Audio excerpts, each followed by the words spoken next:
selamat pagi, salam kemarin. Yang saya hormati dosen pengampu mata kuliah Pendidikan IPS Sekolah Dasar, Bapak Kusnanto SPD, MPD, dan teman-teman semua. Perkenalkan, saya Delmi Dayalna dengan NIM 25000603013.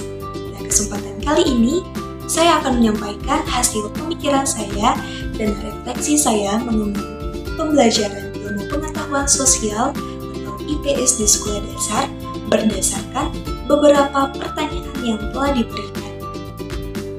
Dalam video ini saya akan membahas keempat hal utama, yaitu yang pertama, kondisi pembelajaran IPS di sekolah dasar saat ini.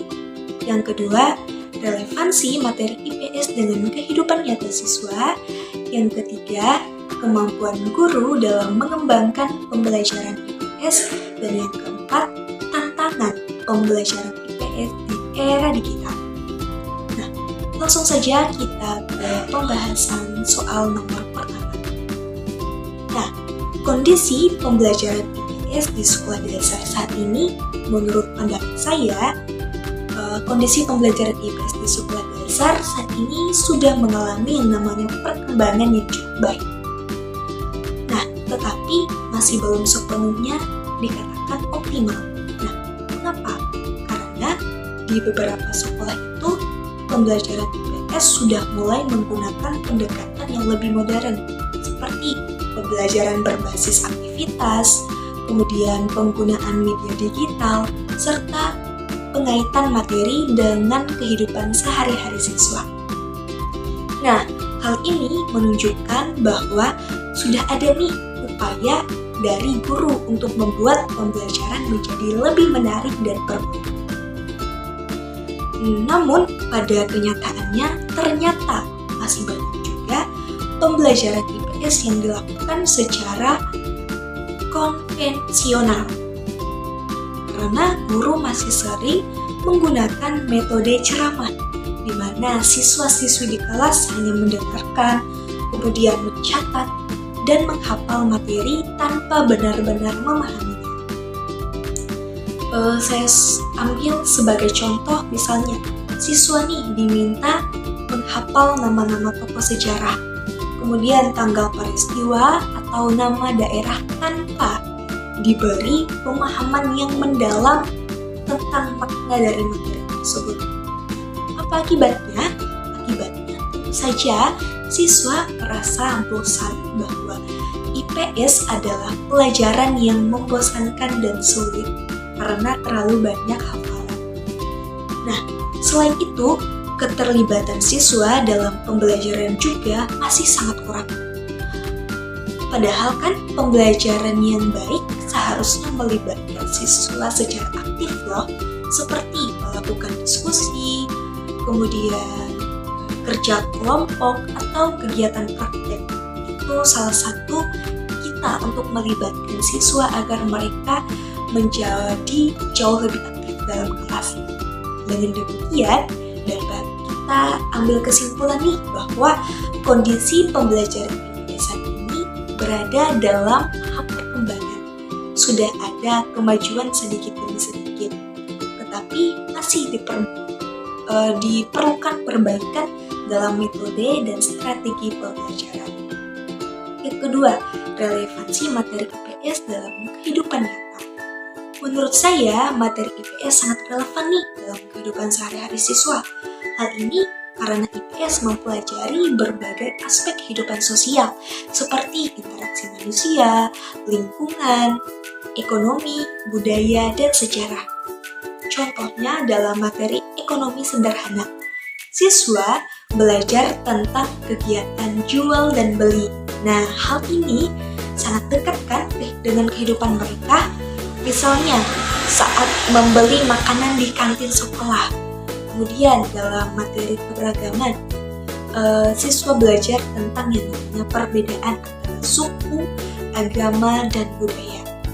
Materi ini sangat penting untuk menanamkan sikap toleransi dan saling menghargai satu sama lain. Selain itu, dalam materi lingkungan, siswa juga diajarkan untuk menjaga kebersihan lingkungan dan kelestarian alam. Ini juga sangat-sangat relevan dalam kehidupan mereka sehari-hari. Namun, meskipun materinya bisa kita katakan relevan, seringkali penyampaian kita kurang mengaitkan dalam pengalaman nyata siswa. Ternyata itu berakibat kepada siswa-siswi kita, sehingga siswa hanya memahami materi secara teori saja, tanpa bisa menerapkan dalam kehidupannya sehari-hari. Oleh karena itu, guru perlu mengaitkan yang namanya materi IPS dengan konteks yang nyata. Misalnya, kita memberikan contoh-contoh yang dekat dalam kehidupan siswa-siswi kita, atau melalui kegiatan praktik langsung, itu juga bisa. Nah, dengan begitu, siswa tidak hanya belajar teori saja, tetapi juga memanfaatkan materi dari pembelajaran IPS dalam kehidupan mereka. Yang ketiga, kemampuan guru dalam mengembangkan perkembangan IPS. Menurut saya, kemampuan guru dalam mengembangkan pembelajaran IPS ini bisa dikatakan cukup beragam. Kenapa saya katakan cukup beragam? Karena ada guru yang sudah mampu menciptakan pembelajaran yang menarik dan bermakna.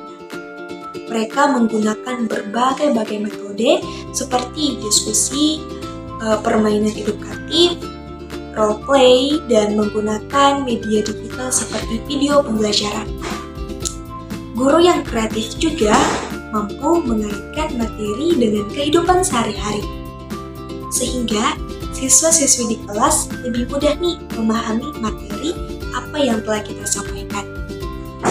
Namun, masih ada juga guru yang kreatif, yang kurang kreatif dalam mengajar, karena mereka cenderung menggunakan metode ceramah dan kurang memanfaatkan materi pembelajaran.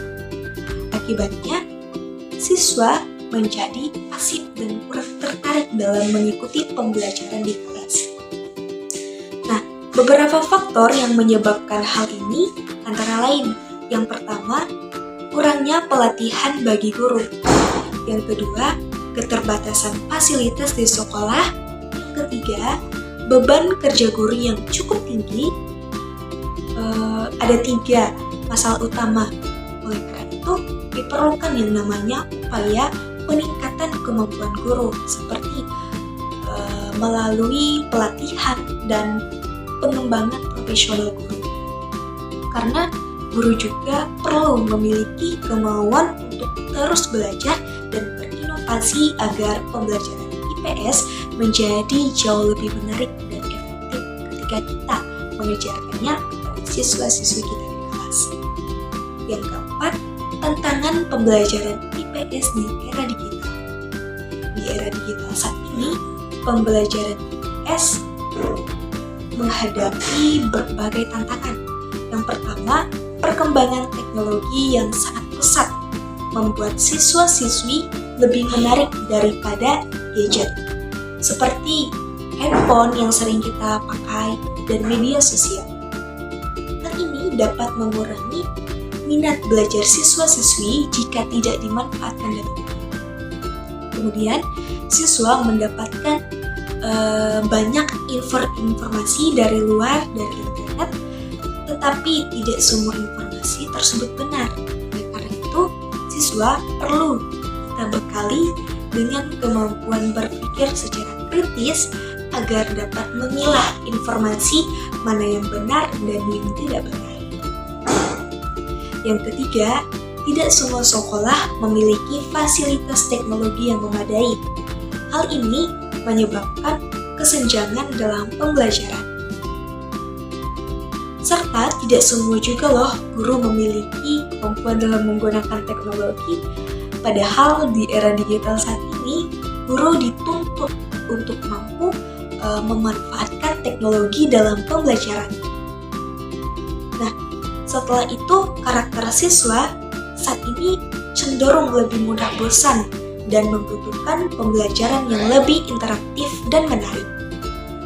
Untuk menanggulangi atau mengatasi tantangan tersebut, guru perlu memanfaatkan teknologi sebagai pembelajaran, membuat pembelajaran yang interaktif, kemudian mengajarkan literasi digital kepada siswa, sehingga terus meningkatkan kemampuan diri untuk mampu berinteraksi dengan era digital yang sangat-sangat modern saat ini.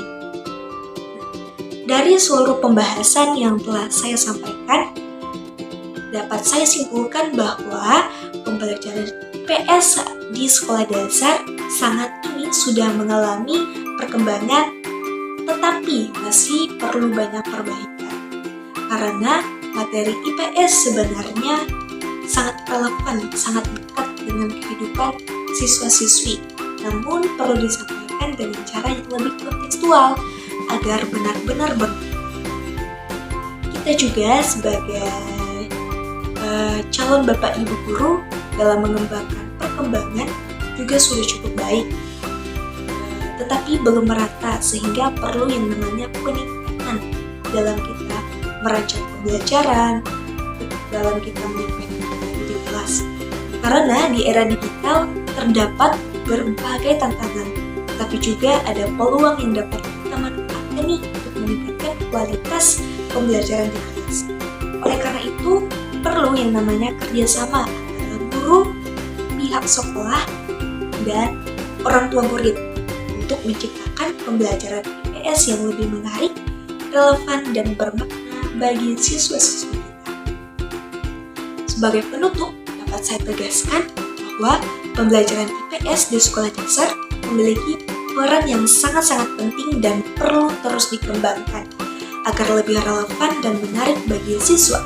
Dengan demikian, saya sampaikan, semoga materi argumen yang dapat saya sampaikan boleh memberikan manfaat bagi teman-teman yang menonton video saya. Mohon maaf apabila terdapat kekurangan dalam saya menyampaikan materi. Sekali lagi saya ucapkan terima kasih. Salam aman.